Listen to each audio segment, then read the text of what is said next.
1, 2, 3, 4, 5, 6, 7, 9, 10. ഇതെന്ത് കളറാ? ബ്ലൂ, ഇത് വൈറ്റ്, ഇത് കാക്ക, ഇതെന്ത് കളറാ? ബ്ലാക്ക്, ഇതെന്ത് കളറാ? യെല്ലോ, ഇത് പിങ്ക്.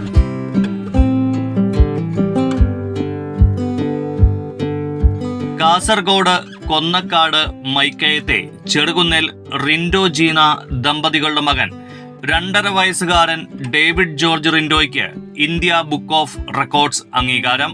12 നിറങ്ങൾ, 12 രൂപങ്ങൾ, 8 വാഹനങ്ങൾ, 21 മൃഗങ്ങൾ, 23 പഴങ്ങൾ, ശരീരത്തിന്റെ 8 ഭാഗങ്ങൾ, 24 പക്ഷികൾ എന്നിവയുടെ പേര് കാണാതെ പറഞ്ഞും ഇംഗ്ലീഷ് അക്ഷരമാല കാണാതെ പഠിച്ചും 1 മുതൽ 10 വരെ ഇംഗ്ലീഷിലും മലയാളത്തിലും കാണാതെ പറഞ്ഞുമാണ് ഈ കുഞ്ഞുമിടുക്കൻ ഈ നേട്ടം സ്വന്തമാക്കിയത്.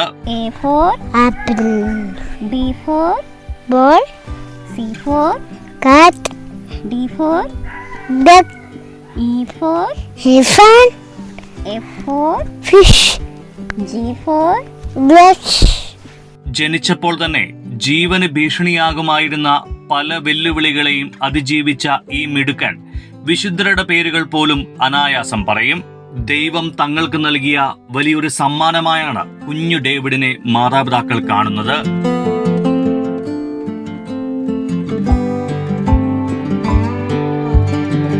എൻ്റെ പേര് റിൻഡോ. ഞങ്ങളിവിടെ കൊന്നക്കാടാണ് താമസിക്കുന്നത്. വീട്ടുപേര് ചെറുകുന്നേൽ, കാസർഗോഡ് ജില്ലയാണ്.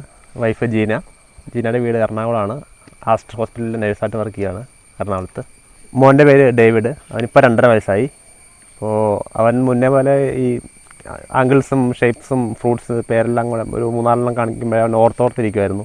അപ്പോൾ വൈഫ് ഡ്യൂട്ടി കഴിഞ്ഞിട്ട് വരുന്ന സമയം കിട്ടുന്ന പോലെ അതെല്ലാം പറഞ്ഞു നോക്കുമ്പോൾ അവനെല്ലാം ബൈഹാർട്ട് ചെയ്യുന്നുണ്ടായിരുന്നു. ഒരു തവണ ഫ്രണ്ട്സിനെ കാണിച്ചു കഴിഞ്ഞപ്പോൾ അവരെ പറഞ്ഞതാണ് ഇങ്ങനെ ഒരു ഇന്ത്യ ബുക്ക് ഓഫ് റെക്കോർഡ്സിൻ്റെ ഒരു ഓപ്പർച്യൂണിറ്റീസ് ഉണ്ടെന്ന് ട്രൈ ചെയ്ത് നോക്കാനുള്ള ഒരു ഇത് പറഞ്ഞിട്ടുണ്ടായിരുന്നു. അപ്പോൾ അങ്ങനെ അറ്റൻഡ് ചെയ്ത് നോക്കി. ഇപ്പോൾ അവരുടെ ഭാഗത്തു നിന്ന് നല്ല സപ്പോർട്ട് കിട്ടി നമുക്ക്. അപ്പോൾ അങ്ങനെ അവർക്ക് വീഡിയോസ് അയച്ചു കൊടുക്കുകയാണ്. കുട്ടികളായതുകൊണ്ട് അവർക്ക് വീഡിയോ അയച്ചു കൊടുത്താൽ മതി എന്ന് പറഞ്ഞ് എഡിറ്റ് ചെയ്യാതെ തന്നെ. അപ്പോൾ അങ്ങനെ അയച്ചു കൊടുത്തു. അവർ നല്ല സപ്പോർട്ടിങ് ആണ്, നല്ല പോസിറ്റീവായിട്ട് തന്നെ അവർ സപ്പോർട്ട് ചെയ്തു. പിന്നെ അങ്ങനെയാണ് ഈ ഒരു ഇതിലേക്ക് എത്തിയത്.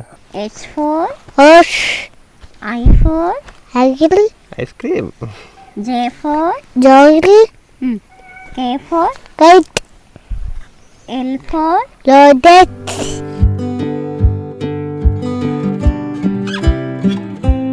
അവർ നമുക്ക് ഓൺലൈൻ തന്നെ നമുക്ക് അപ്ലൈ ചെയ്താൽ മതി. അവർ കുറച്ച് ഫോർമാലിറ്റീസുള്ള ഫോട്ടോസ്, വീഡിയോസ്, ഡാറ്റാസ് എല്ലാം അയച്ചു കൊടുക്കാൻ പറയുവാണ്. എഡിറ്റ് ചെയ്യാതെ തന്നെ.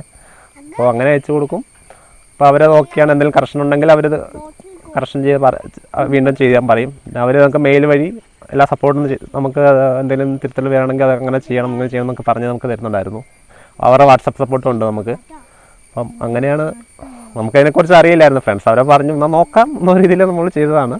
എറണാകുളത്താണ് താമസം. വൈഫിൻ്റെ വീട് എറണാകുളമാണ്. അപ്പോൾ വൈഫ് എറണാകുളം ആസ്റ്ററിൽ ജോലി ചെയ്യുന്നുണ്ട്, നഴ്സാണ്. അപ്പോൾ വൈഫിൻ്റെ വീട് അവിടെയായതുകൊണ്ട് കൊച്ചിനെ നോക്കാൻ വൈഫിൻ്റെ വീട്ടുകാർ അവിടെ അടുത്ത് തന്നെ പോയി വരാനുള്ള സൗകര്യമൊക്കെ കാരണം അവിടെ തന്നെയാണ് നിൽക്കുന്നത്. ഇവിടെ ഇപ്പോൾ വെക്കേഷൻ ഒരു 2 ആഴ്ച അവധി എടുത്തിട്ട് വന്നതാണ് ഇവിടെ.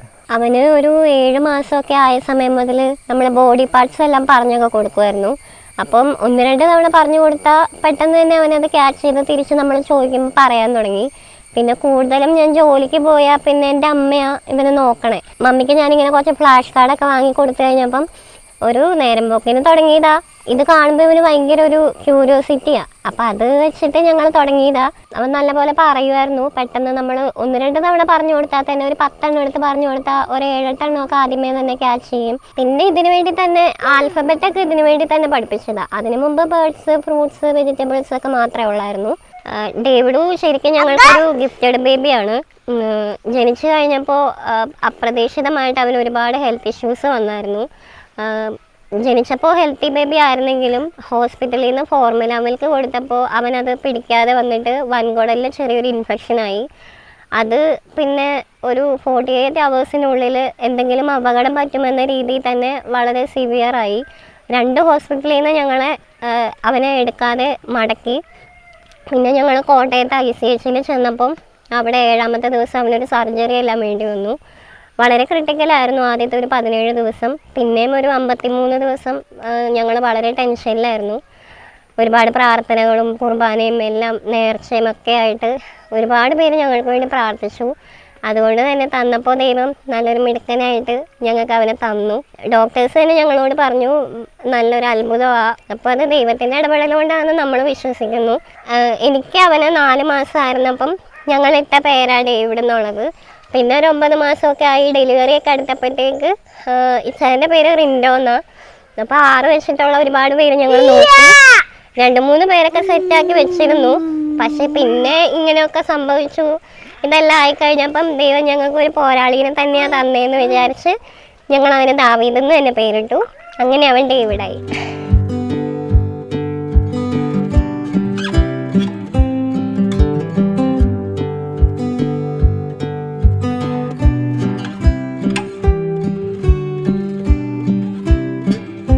ഇത് ദിയാമോള്, ദിയ മരിയ റെനി, ഞങ്ങളുടെ കുഞ്ഞൂസ്. ഞങ്ങൾ എറണാകുളത്ത് നിന്ന് ഇവിടെ വന്നു കഴിഞ്ഞാൽ ഡേവിഡുവിൻ്റെ ഏറ്റവും വലിയ കൂട്ടുകാരത്തി ഇവളാ. ഇച്ചാൻ്റെ ചേട്ടൻ്റെ മൂത്ത മോളാ. ഒരു മോനൂടെ ഉണ്ട്. 5 മാസമുള്ളപ്പോഴാണ് ഡേവിഡും ഞാനും ആദ്യം ഇവിടെ വരണേ. അന്നേരം മുതലേ ഇവളായിട്ട് ഭയങ്കര കൂട്ടാണ്. ഇവളുണ്ടെങ്കിൽ വേറെ ആരും വേണ്ട. ഞങ്ങൾ കൂടുതലും എറണാകുളത്താണ് ഉണ്ടാവാറ്. അപ്പോൾ സൺഡേസ് എനിക്ക് ഡ്യൂട്ടി ഉള്ളതുകൊണ്ട് എൻ്റെ പപ്പായും മമ്മിയാണ് ഡേവിഡുവിനെ പള്ളിയിലെല്ലാം കൊണ്ടുപോകുന്നത്.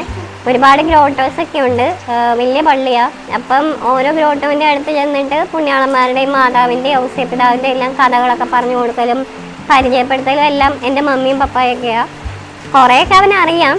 വൈഫിന് ജോലി എറണാകുളത്തായതുകൊണ്ട് ഇവർ കൂടുതൽ സമയം എറണാകുളത്ത് തന്നെ ആയിരിക്കും. അപ്പം നമ്മൾ കണക്ട് ചെയ്യുന്ന ഡെയിലി എന്തായാലും വീഡിയോ കോൾ വഴിയൊക്കെ ആയിരിക്കും ഡെയിലി കണക്ട് ചെയ്യുക. പിന്നെ അവർ ഇവിടെ വരുമ്പോൾ നമുക്കൊരു പറഞ്ഞറിയിക്കാൻ പറ്റാത്തൊരു സന്തോഷം ആണ്. ഒരു ഓപ്പൺ ഏരിയ, ഓപ്പൺ മൈൻഡ് എല്ലാം ഭയങ്കര ഹാപ്പിയാണ് അവനിവിടെ. അവനൊരു പ്രത്യേക സന്തോഷമാണ് ഇവിടെ വരുമ്പോൾ. കാണാതിരിക്കാനും ബുദ്ധിമുട്ടാണ്, പക്ഷേ സിറ്റുവേഷൻ അങ്ങനെ ആയതുകൊണ്ട് നമുക്ക് അഡ്ജസ്റ്റ് ചെയ്യാൻ പറ്റുള്ളൂ. പക്ഷേ അങ്ങനെ പരമാവധി അങ്ങോട്ട് പോകാനും അല്ലെങ്കിൽ ലീവ് കിട്ടുമ്പോൾ ഇങ്ങോട്ട് വരാനും പരമാവധി ശ്രമിക്കുന്നുണ്ട്. എൻ്റെ പപ്പായും മമ്മിയൊക്കെ ആണെങ്കിലും അവനെ കാണാതിരിക്കുമ്പോൾ ഭയങ്കര ബുദ്ധിമുട്ടാണ്.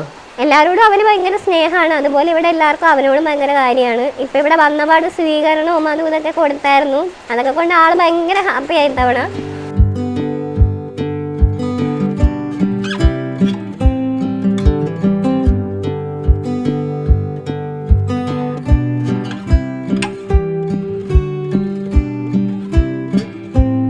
ഭക്ഷണമൊക്കെ കൊടുക്കുന്ന സമയത്ത് കോമിക്സ്, നമ്മുടെ നഴ്സറി പാട്ടുകൾ അങ്ങനെയൊക്കെ വെച്ച് കൊടുക്കുന്നതല്ലാതെ ഫോൺ അങ്ങനെ വലിയ കാര്യമായിട്ട് കൊടുക്കാറൊന്നുമില്ല. അപ്രതീക്ഷിതമായിട്ട് നമുക്ക് കിട്ടുന്ന കുഞ്ഞുങ്ങൾ എപ്പോഴും ദൈവത്തിൻ്റെ അനുഗ്രഹം എന്നാണ് പറയാറ്. ഞാൻ അങ്ങനെയൊക്കെ വായിച്ചിട്ടുണ്ട് ഗൂഗിളിലൊക്കെ. അതുപോലെ ഞങ്ങൾക്കും അപ്രതീക്ഷിതമായിട്ട് കിട്ടിയൊരു ഭാഗ്യമാണ്.